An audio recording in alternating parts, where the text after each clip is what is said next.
This is Channel 25 WVTT Olean.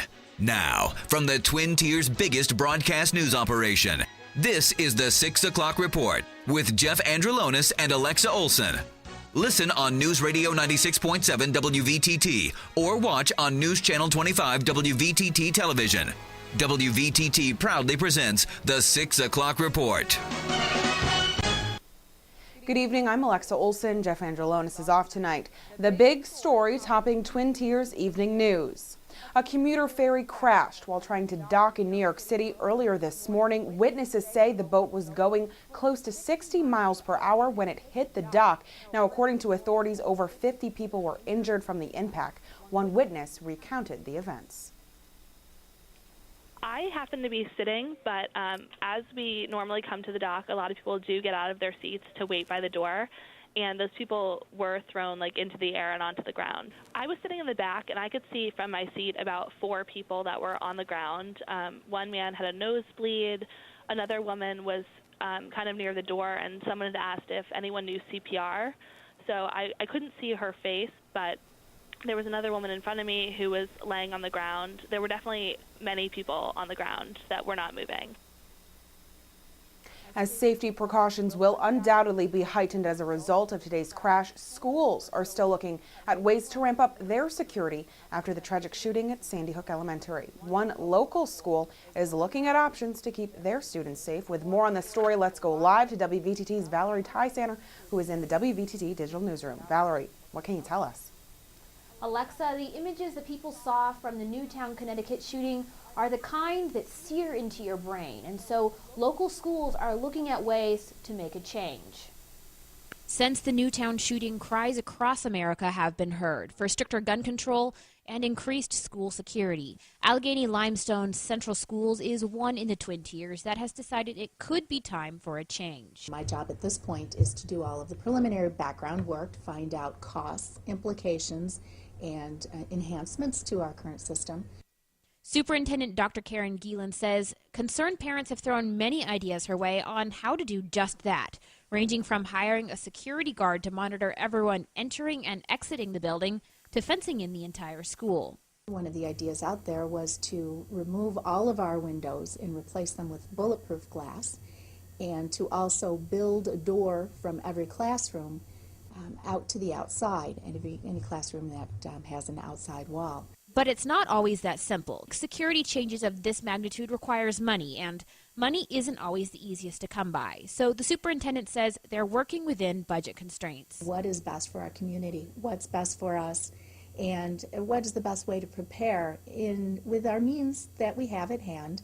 But the superintendent says it's important to keep the changing times in mind when it comes to school safety. As times change, so should our approaches to safety and security. To say that we're completely safe, you never know what can happen.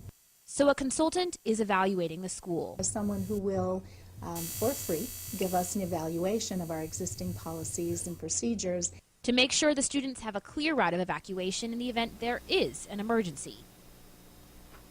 Superintendent Gielan does stress that examining those security measures isn't a knee-jerk reaction to the Connecticut shootings. She says it's been something the school has been planning to do for quite some time.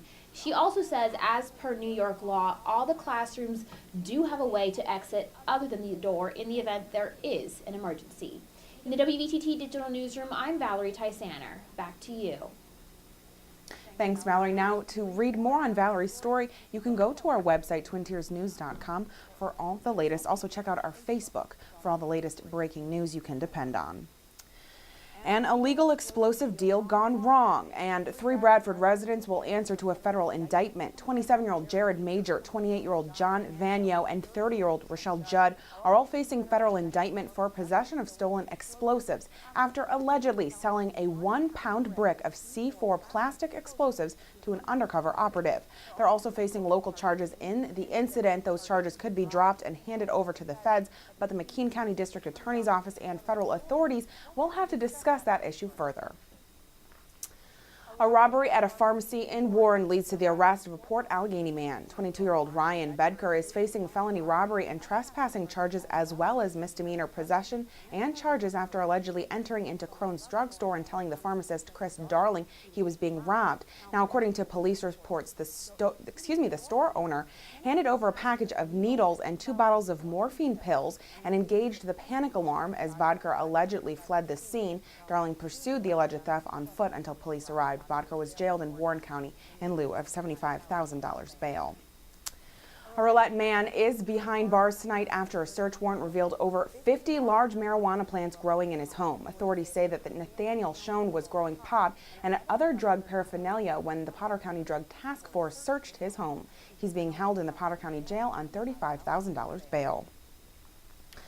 Well, multiple accidents in Cattaraugus County and Potter County today as a band of freezing rain blew through the Twin Tiers earlier today, causing slick roads and hazardous driving conditions. WVTT sent a camera crew out after learning about multiple accidents on I-86 in Allegheny going towards Carrollton.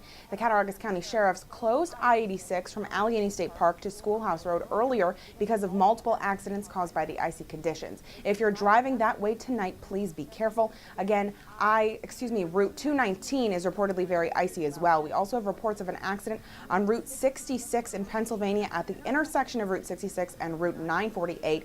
There are reports of multiple vehicles involved in that crash. Multiple calls were made inquiring about the accident. We have yet to get an update on that story. Well, Olean Mayor Linda Witt is working hard to get together the city budget for review. Witt says that it could take up to 3 to 4 weeks to get the budget together from each department. We go through each department. They come before the Common Council and they present their budget for the year. And then Fred Saradin, our city auditor, and myself sit down, and sometimes different members of the council will have input. For instance, they'll have questions or suggestions. But by February 15th, I have to have my tentative budget together to give to the council to review. The mayor also said that the Common Council approved the bid for the storm water pump station at the filtration plant, which is not to exceed $221,000. The bid was awarded to the Millhurst Company, who was the lowest responsible bidder. Well, New York will be represented at the presidential inauguration coming up in a couple of weeks. It will be New York wine and food that will be on display for the January 21st inauguration. U.S. Senator Charles Schumer, who is the chairman of the Joint Congressional Committee on Inaugural Ceremonies, says that New York will be on the menu at the traditional luncheon put on for the president, vice president, and congressional leaders. The menu will include wine from the Finger Lakes region and another from Long Island, cheese from Cooperstown, honey from Rochester, apples from Columbia County for apple pie, and maple syrup from Dutchess County. Well, earlier today, New York Governor Andrew Cuomo delivered his State of the State address. Governor Cuomo addressed the recovery efforts after Hurricane Sandy, highlighting just how many lives were lost during that natural disaster. Despite all of these efforts, despite all of the efforts of the first responders, the police, the fire, the National Guard, the heroism of citizens, we still lost lives during Hurricane Sandy. We lost 60 of our brothers and sisters who were New Yorkers at the damage of the storm. More than 750 New Yorkers rallied against fracking outside of Governor Cuomo's State of the State address by calling on the governor to protect state from environmental health risks of fracking. A New York State settlement with a large medical waste disposal company is directly benefiting correctional facilities in the Southern Tier. According to Attorney General Eric Schneiderman, a $2.4 million settlement with Sterile Cycle Incorporated will be awarded to nearly 1,000 New York government agencies for overcharging them. Now, the overcharging happened when the company was automatically increasing their prices without telling their customers. The list of companies looking to receive compensation are on our website, twintiersnews.com. And one more story to bring you tonight in this segment, sexual assault in prison. While it's often the subject of a number of crude jokes, it's not always a joking matter. The McKean County District Attorney is investigating accusations of sexual assault at the McKean County Jail. One inmate claims another had unwanted sexual contact with him. The DA's office says there won't be charges filed as there's not enough evidence to back up the allegations. We have more coming up next. Stick around. This is News Channel 25 WVTT.